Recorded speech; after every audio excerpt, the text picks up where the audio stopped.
예수님께서 머리 되시는 이 교회, 참 귀한 곳입니다. 교회가 생겨난 이후로 많은 사람들이 계속해서 궁금해하는 그런 물음이 하나 있었는데요. 그게 뭐였을까요? 여러분들도 아마 이 생각을 해보셨을 거예요. 하나님께서 세상을 왜 만드셨을까?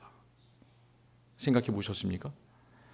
하나님께서는 혼자 계셔도 하나님이에요.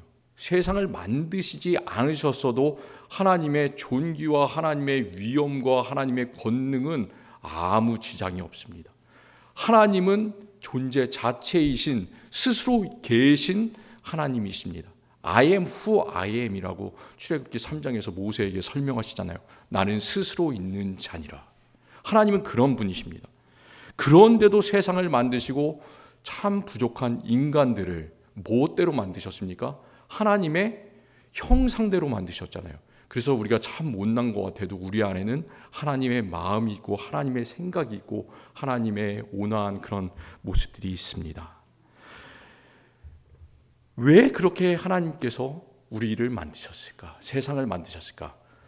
하나님의 눈으로 보면 하나님의 기쁨을 위해서입니다. 요한계시록 4장에서는 이런 말씀이 있습니다. 사도 요한이 하나님의 계시를 받아서 하늘로 끌어올려졌어요. 그래서 거기서 하늘의 예배의 모습을 바라보고 있습니다. 우리가 이 하늘의 예배의 모습, 요한계시록에 있는 모습들을 잘 봐야 되는데, 왜냐하면 우리도 앞으로 갈 저 천국에서 이 모습으로 똑같이 하나님을 높이며 경배할 것이기 때문에, 그리고 우리가 예배하는 이 자리는 뭐냐면 천국에 하나님께 드리는 예배의 모습을 우리가 미리 생각하면서 그것을 하나님께 드리고자 하는 그런 연습의 자리, 훈련의 자리이기 때문에 그렇습니다.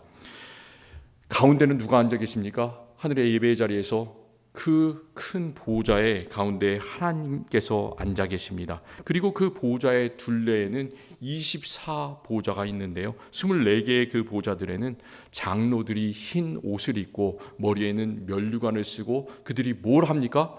오직 한 가지밖에 하지 않죠. 하나님께 영광 돌리는 그 일을 합니다. 하나님께 영광 돌리면서 경배하면서 이렇게 외치고 있어요. 주 우리 하나님이여, 영광과 존귀와 권능을 받으시는 것이 합당하오니 주께서 만물을 지으신지라. 만물이 주의 뜻대로 있었고 또 지으심을 받았나이다.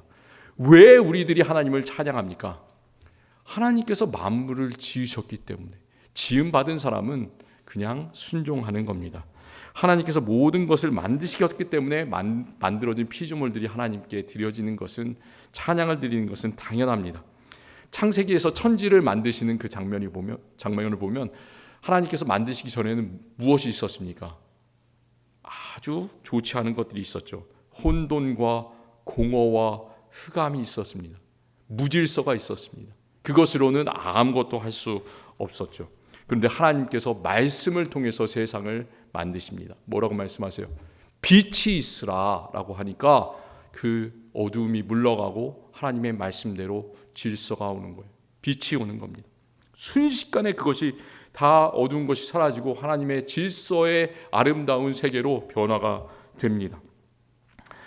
하나님의 눈으로 보면 하나님께서 세상을 만드신 목적은 하나님의 기쁨을 위해서, 세상의 피조물들에게 하나님께서 영광을 받으시기 위해서예요. 그런데 우리가 눈을 돌려서 우리의 모습으로 바라봤으면 좋겠어요. 우리의 모습으로 바라보면 하나님께서는 왜 세상을 만드셨을까요? 하나님께서는 그저 하나님 자신이 우리로부터 영광을 받으시기 위해서 세상을 만드신 것이 아니라 우리를 너무나 사랑하시기 때문에 우리를 만드셨습니다. 하나님께서 혼자 계셔도 되지만 하나님께서는 이 세상과 그리고 우리 불쌍한 우리들과 사랑의 관계를 맺고 싶으셨기 때문에 세상을 만드셨습니다. 임마누엘의 말이 있지 않습니까? 임마누엘이라는 말은 하나님께서 우리와 항상 함께 계신다라는 그런 히브리어입니다. 하나님의 마음이 그런 마음이에요.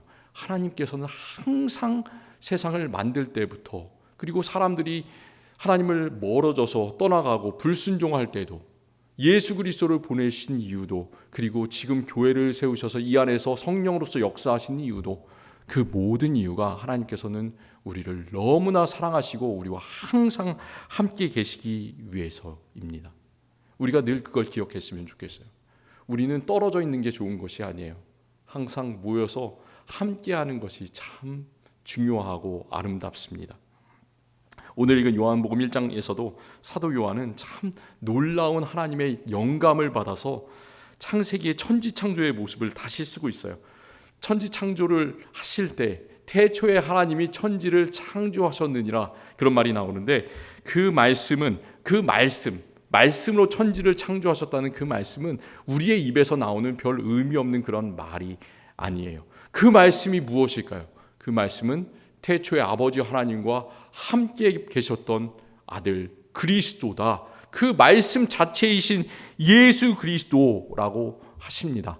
그리고 때가 되었을 때 하나님께서 이제는 땅에 하나님께서 직접 오시는 거예요. 말씀이 육신이 되어 우리 가운데 거하십니다. 우리가 그의 영광을 보니 아버지의 독생자의 영광이요 은혜와 진리가 충만하더라. 오늘 읽은 14절 말씀에서 이렇게 이야기를 하고 있습니다. 육신이란 말이 좋은 말일까요? 좋지 않은 말일까요?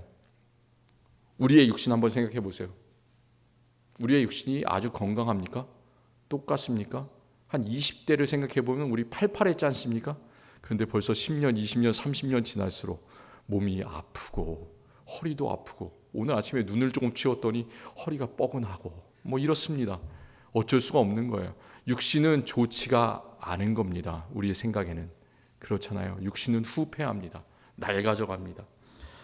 그 육신이라는 말이 성경에 기록된 헬라어로는 사르크스라고 되어 있어요. 이 말을 좀 기억하셨으면 좋겠는데, 사르크스, 이 말은 아주 나쁜 말입니다. 이 단어는 그 요한이 특별히 요한 이 복음을 기록할 때는 예수님께서 죽으시고 부활하신 다음에 벌써 몇십 년이 흘렀을 때였어요. 근데 이 당시에 이 예수님을 믿는 사람들 안에, 기독교인들 안에는 참 여러 가지 생각들이, 바른 교훈들이 아니라 잘못된 교훈들이 여기저기서 흘러 들어왔습니다. 그 중에서 그리스, 로마, 유럽 그 문화 속에서 영지주의라는 것이 있었어요. 영지주의자들이 기독교 안에 들어와서 이제 물을 흐렸어요. 근데 이 영지주의자들은 어떻게 생각하냐? 세상을 두 가지로 철저하게 나눠서 생각하는 거예요. 빛과 어두움, 영적인 것과 육적인 것, 선과 악, 흑과 백, 이렇게 생각을 했습니다. 그렇기 때문에 당시에 많은 사람들은 피와 살을 가진 몸은 무조건 나쁜 거다, 이렇게 생각을 했어요. 아무런 가치가 없는 거다, 이렇게 생각했어요. 그런데 말씀이신 예수님께서는 어떠십니까? 직접 몸을 입고 이 세상에 오셨습니다. 세상 사람들은 다 몸이 나쁘다고 생각하는데 예수님께서는 그 세상의 질서를 단번에 이 땅에 오심으로 깨트려 버리시는 거예요. 그리고 우리에게 몸의 부활을 통해서 우리의 몸이 새롭게 됨으로써 앞으로 천국에 들어가는 놀라운 소망과 영광을 우리에게 주셨습니다. 예수님의 그 모습을, 세상에 오셨을 때의 모습을 한번 생각해 보시기 바랍니다. 예수님은 우리와 똑같은 몸의 한계를 가지셨어요. 우리의 모든 아픔들, 우리의 모든 고난, 슬픔, 우리가 생각하는 두려움들 똑같이 다 가지셨습니다. 그렇기 때문에 예수님은 우리의 마음을 아신 거예요. 예수님께서 태어나셨을 때 아마도 그날은 참 추웠을 것 같습니다. 그 추운 날 다른 변변한 장소도 아니라 구유에 태어나셔서 그곳에서 우리가 울었던 것처럼, 응애응애 울었던 것처럼 예수님께서 똑같이 우셨을 것이고, 자라나면서 가난한 갈릴리 목수의 아들로 자라나면서 부모님께 순종하면서 목수일을 배우셨겠죠. 예수님을 시험하고 모욕하는 사람들, 그 모욕을 견디기가 얼마나 힘드셨을까요? 예수님은 그렇지만 인간의 두려움을 가지고도 똑같이 그것을 견디시고 마지막으로 십자가를 지셨습니다. 똑같이 우리와 같이 되셔서 우리의 모든 연약함을 맡아주시고 우리 안에 거하시는 거예요. 그렇기 때문에 하나님께서 몸을 입으시고 우리 가운데 오셨다는 이 사실은 너무나 놀라운 하나님의 신비입니다. 예수님께서 이제 복음서에서 예수님께서 하셨던 일들이 많이 기록되어 있는데, 예수님께서는 그 연약한 무리들을 가르치시고, 그리고 병을 쫓으시고, 또 귀신을 쫓아내시고 모든 약한 것을 고치셨더라, 이런 말씀을 하고 있습니다. 그거 모든 것을 한마디로 하면 뭐냐면 다 모든 인간과 똑같이 되셔서 인간의 약한 것을 함께 담당하시고 우리의 친구가 되셨다는 거예요. 예수님께서 세상에서 하셨던 그 모든 일은 우리와 친구가 되시는 그런 일이었습니다. 우리가 이 예수님의 말씀을 읽을 때 그 예수님께서 고치셨던 사람, 귀신 들린 사람, 배고픈 사람, 세리, 죄인들, 이 사람들이 2000년 전에만 있었던 그런 사람들이 아니라 바로 지금 이 자리에 있는 우리들이구나, 바로 나구나, 이렇게 생각했으면 좋겠습니다. 아무리 세상 속에서 우리는 발버둥치면서 열심히 살아가려고 하고 조금 더 높은 곳으로 조금씩 올라가려고 해도 어떤 일이 일어납니까? 몇 발짝 올라가면 이렇게 추운 날 미끄러지는 것처럼 계속해서 우리는 또 그 자리로 내려오고 미끄러지고 낮아짐을 경험하게 됩니다. 참 불쌍한 우리들이에요.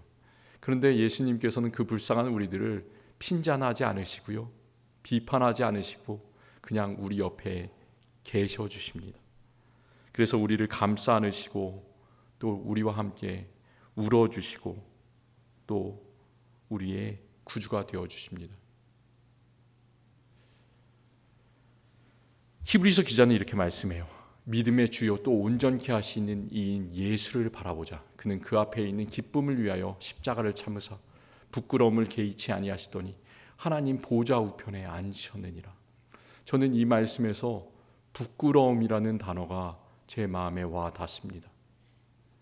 우리가 나이가 들어가면서 참 살아가는 것이 부끄럽지 않습니까?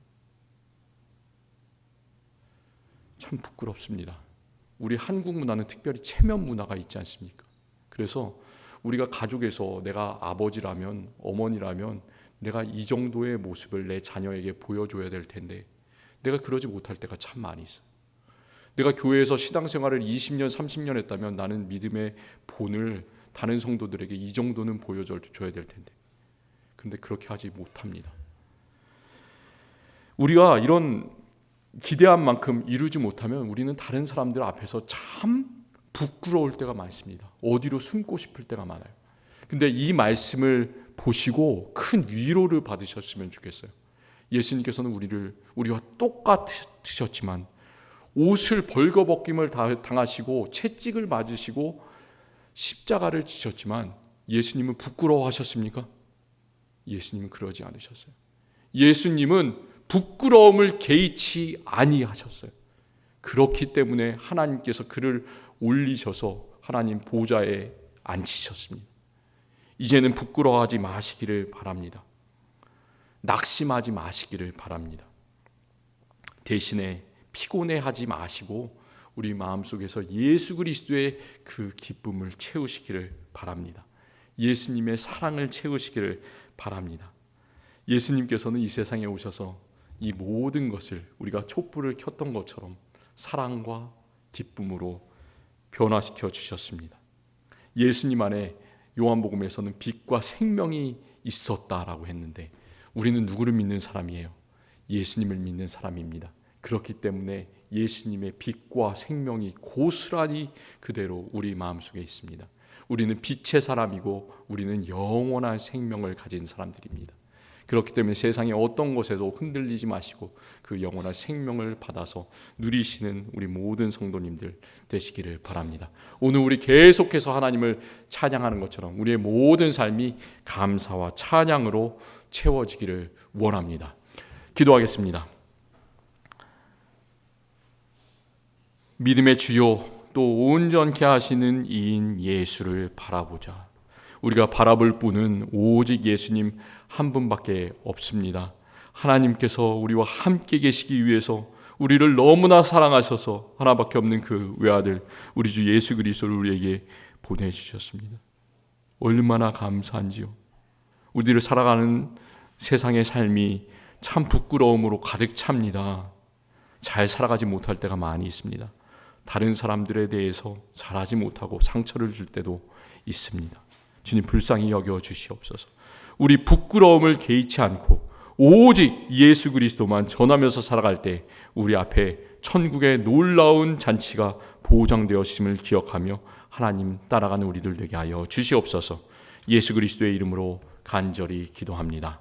아멘.